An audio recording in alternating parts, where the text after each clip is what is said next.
जिल्हाधिकारी कार्यालयावर शिक्षकांचा तुफानी मोर्चा. टीईटी सक्तीविरोधात शिक्षकांचा उग्र उठाव. राज्य सरकारने लादलेल्या टीईटी सक्तीविरोधात आज अहिल्यानगरात शिक्षकांचा आक्रोश उफाळला. जिल्हा प्राथमिक माध्यमिक शिक्षक संघटनेच्या नेतृत्वाखाली हजारो शिक्षकांनी जिल्हाधिकारी कार्यालयावर धडक देत सरकारला कडक अल्टिमेटम दिला. सर्वोच्च न्यायालयाच्या टीईटी अनिवार्यता निर्णयावर पुनर्विचार याचिका दाखल करण्यास शासनाकडून होत असलेला विलंब म्हणजे जाणीवपूर्वक केलेली दडपशाही.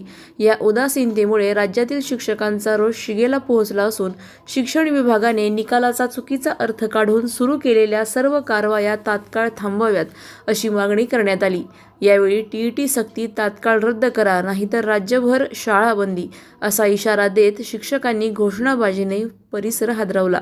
मोर्चात आमदार सत्यजित तांबे यांच्यासह प्रवीण ठुबे, रावसाहेब रोहोकले, संजय कळमकर, आबासाहेब जगताप, संजय धामणे आदींसह मोठ्या संख्येने शिक्षक सहभागी झाले. या निमित्ताने ज्यावेळेस एवढे शिक्षक एकत्र येतात तेव्हा बाकीच्याही सगळ्या प्रश्नांची चर्चा इथे निश्चित झालेली आहे.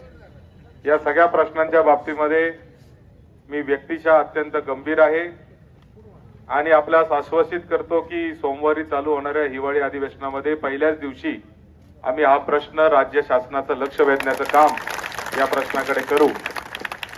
टीईटीच्या प्रश्नाच्या बाबतीमध्ये जरी 100% राज्य शासनाच्या हातामध्ये सगळे विषय नसले तरी राज्य शासनाने आपली भूमिका सुप्रीम कोर्टामध्ये मांडली पाहिजे असं आमचं ठाम मत आहे आणि त्या दृष्टीने एक याचिका आपण राज्य शासनाला देखील दाखल करण्यासाठी भाग पाडू असं देखील मी आपल्याला या निमित्ताने सांगतो. संच मान्यतेच्या बाबतीमध्ये देखील जे प्रश्न या ठिकाणी उपस्थित झालेत ते सगळ्या संघटनांचे निवेदन माझ्याकडे वेळोवेळी आलेले आहेत आणि त्या निवेदनांवर लवकरच शिक्षण आयुक्त असेल, शिक्षण संचालक असेल आणि शिक्षण सचिव असेल यांच्या उपस्थितीमध्ये आपण एक बैठक या ठिकाणी सगळ्या संघटनांच्या प्रतिनिधींची लावून त्याची देखील चर्चा आपण करू हे देखील मी तुम्हाला या निमित्ताने सांगतो.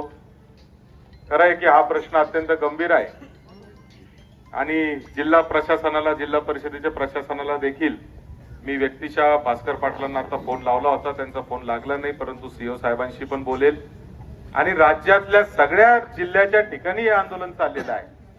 त्यामुळे राज्य शासनाने याचं गांभीर्य लक्षात घेतलं पाहिजे, कारण विद्यार्थ्यांना वाऱ्यावर सोडून शिक्षक ज्यावेळेस या ठिकाणी येतात तर त्याचं गांभीर्य हे काही शिक्षक काय खुशी इथं आलेले असं काही मानण्याचं काही कारण नाही. प्रत्येक जण छातीवर दगड ठेवून या ठिकाणी शाळा बंद करून या ठिकाणी आलेला आहे.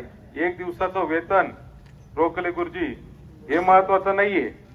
महत्वाचं आहे का एक दिवसाचं शैक्षणिक नुकसान होतंय हे तुम्हाला माहित असताना देखील तुम्ही या ठिकाणी आलेले आहात. हे भरून काढण्याची जबाबदारी तुम्ही घेणार, तो भाग नाहीये, तो मुद्दा नाहीये. परंतु शिक्षकाच्या मनाला किती वेदना होत असतील हे सगळं करताना याचं देखील भान राज्य शासनाने ठेवलं पाहिजे असं माझं ठाम मत आहे. प्रत्येक गोष्टीला वेतनाबरोबरच जोडणं हे काही योग्य नाही आणि म्हणून मी निश्चितपणाने तुमच्या सगळ्यांच्या भूमिकेला माझा पाठिंबा आहे. इथं मी येण्याच्या आधी अनेक वक्त्यांनी भाषणं केलेली आहेत. प्रतिनिधी स्वामी गोसावी, न्यूज 24 घडामोडी, अहिल्यानगर. अशाच बातम्यांचा आढावा घेण्यासाठी आजच आपल्या YouTube चॅनलला सबस्क्राईब करा. बातमी आवडल्यास लाईक करा आणि इतरांपर्यंत शेअर करा.